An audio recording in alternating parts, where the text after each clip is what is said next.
wabarakatuh. Perkenalkan, nama saya Nur Faiza dari jurusan Biologi B semester 8. Di sini saya akan mencoba menjawab pertanyaan dari ujian komprehensif dengan dosen pembimbing Ibu Dr. Dewi Cahyani MPD.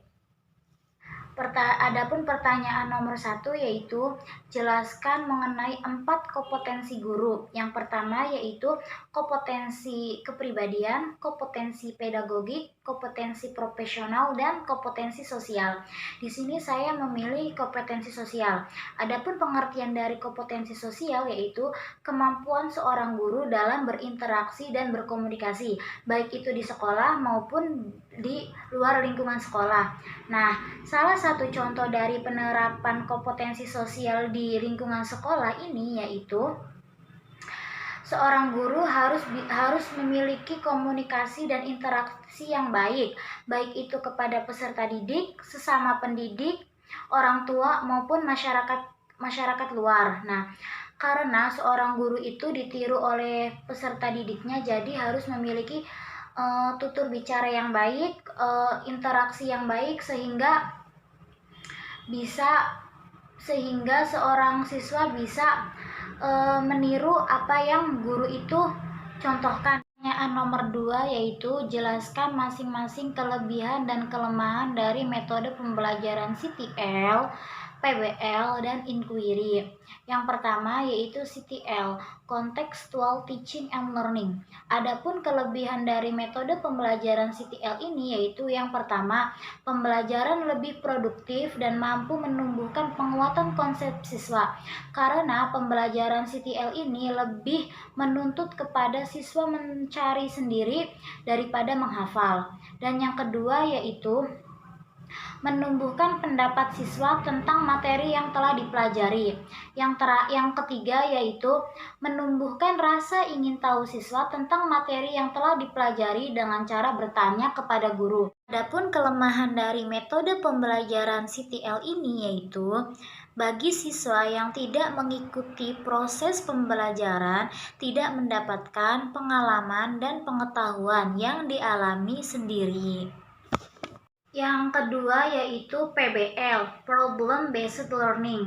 Adapun kelebihan dari metode pembelajaran PBL ini yaitu yang pertama, menantang kemampuan siswa serta memberikan kepuasan untuk menemukan pengetahuan baru bagi siswa. Yang kedua yaitu meningkatkan motivasi dan aktivitas pembelajaran siswa. Yang ketiga yaitu membantu siswa untuk mengembangkan pengetahuan dan rasa tanggung jawab dalam pembelajaran. Adapun kelemahan dari PBL ini yaitu kurangnya kepercayaan diri untuk memecahkan masalah yang telah dipelajarinya. Yang kedua yaitu membutuhkan cukup waktu untuk persiapan. Metode pembelajaran yang terakhir yaitu inquiry. Adapun kelebihan dari metode pembelajaran inquiry ini yaitu yang pertama, pembelajaran ini dapat memberikan ruang kepada siswa sehingga siswa bisa melakukan pembelajaran sesuai dengan gaya belajar mereka. Yang kedua yaitu metode pembelajaran inquiry ini lebih menekankan kepada kognitif dan afektif. Adapun kelemahan dari metode pembelajaran inquiry ini yaitu yang pertama, sulit mengontrol kegiatan dan keberhasilan siswa. Yang kedua yaitu jika di dalam kelas terlalu banyak siswa, maka akan kesulitan bagi guru untuk melakukan proses pembelajaran. Pertanyaan nomor 3 yaitu permasalahan yang dihadapi pendidikan dalam bidang sarana dan prasarana dan bidang pemberdayaan manusia. Yang pertama yaitu kurangnya fasilitas komputer maupun teknologi di sekolah, sehingga siswa menjadi kurang tentang kemajuan teknologi yang sekarang ini. Solusi dari masalah tersebut yaitu di sekolah seharusnya diadakan pembelajaran teknologi ilmu komputer sehingga siswa mengerti tentang komputer dan bagaimana cara menggunakannya. sehingga bisa menyesuaikan dengan kemajuan zaman di era teknologi ini. Yang kedua yaitu kurangnya bahan ajar dan mengajar di siswa, terutama kekurangan di buku teks dalam proses pembelajaran atau buku paket. Solusi dari permasalahan tersebut yaitu pemerintah seharusnya bisa mencukupi bahan ajar tersebut di sekolah dan membaginya secara rata, baik itu di kota maupun di desa, terutama di desa. Karena di desa ini lebih banyak kekurangan fasilitas baik buku teks, kursi, bangku, komputer maupun yang lainnya. Dan juga dana-dana yang diluncurkan dari pemerintah ke sekolahan ini harus bisa disesuaikan dengan baik pembagiannya, sehingga tidak ada lagi yang namanya kekurangan sarana dan prasarana serta sumber daya manusia di sekolahan. Dan juga kurangnya pendidik yang kompeten. Yang nomor 3 yaitu permasalahan yang dihadapi pendidikan dalam bidang sarana dan prasarana dan bidang pemberdayaan manusia. Yang pertama yaitu kurangnya fasilitas komputer maupun teknologi di sekolah, sehingga siswa menjadi kurang tentang kemajuan teknologi yang sekarang ini. Solusi dari masalah tersebut yaitu di sekolah seharusnya diadakan pembelajaran teknologi ilmu komputer, sehingga siswa mengerti tentang komputer dan bagaimana cara menggunakannya, sehingga bisa menyesuaikan dengan kemajuan zaman di era teknologi ini. Yang kedua yaitu kurangnya bahan ajar dan mengajar di siswa, terutama kekurangan di buku teks dalam proses pembelajaran atau buku paket. Solusi dari permasalahan tersebut yaitu pemerintah seharusnya bisa mencukupi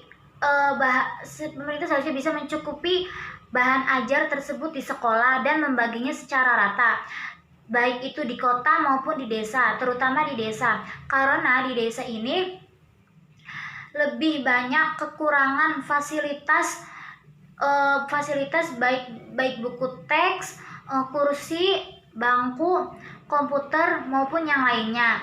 Dan juga dana-dana yang diluncurkan dari pemerintah ke sekolahan ini harus bisa disesuaikan dengan baik pembagiannya, sehingga tidak ada lagi yang namanya kekurangan sarana dan prasarana serta sumber daya manusia di sekolahan.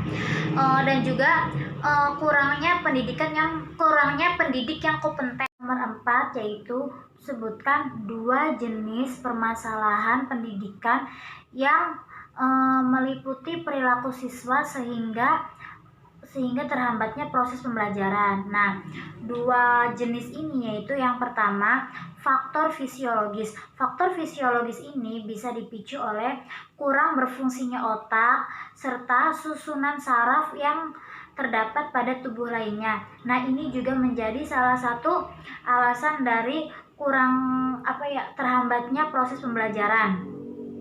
Yang kedua yaitu faktor sosial. Nah, faktor sosial ini dipicu oleh keadaan dan lingkungan masyarakat yang tidak mendukung peserta didik dalam proses pembelajaran dengan sepenuh hati, sehingga proses pembelajaran ini menjadi terhambat karena faktor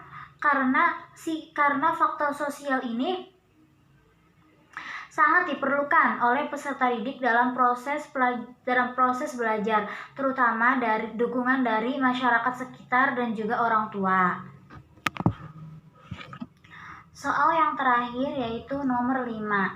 Nah, jelaskan pengertian dari evaluasi dan menurutmu evaluasi yang baik dalam proses pembelajaran daring itu menggunakan dengan cara apa? Nah, pengertian dari evaluasi pembelajaran adalah proses untuk mendapatkan data dan informasi yang diperlukan dan sejauh mana pembelajaran yang telah dilakukan agar dapat membuat nilai. Nah, dalam proses pembelajaran daring ini tentunya nilai yang nilai yang diberikan atau evaluasi yang diberikan ini berbeda dengan proses pembelajaran secara langsung atau secara luring. Nah, menurut saya evaluasi yang bagus dalam proses pembelajaran daring ini yaitu memberikan tugas. Nah, tugas yang diberikan ini bisa berupa tugas membuat portofolio, tugas membuat video, tugas membuat jurnal dan lainnya. Karena dengan memberikan tugas ini, seorang guru bisa memberikan penilaian atau asesmen kepada murid dan mengetahui sejauh mana murid tersebut atau siswa tersebut paham tentang pembelajaran yang diberikan. Nah, penugasan ini bisa dilakukan dengan menggunakan aplikasi Google Classroom.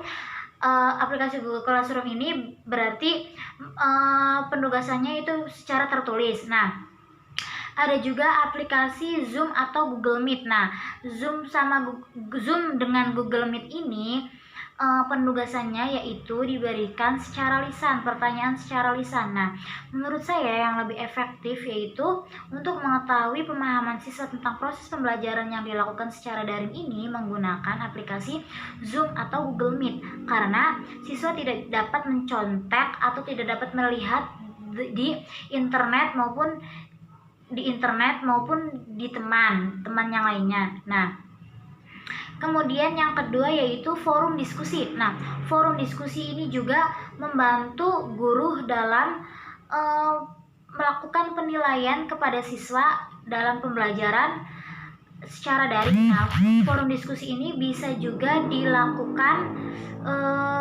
di platform Google Classroom dan juga Zoom Meet maupun Google Meet. Nah, terima kasih.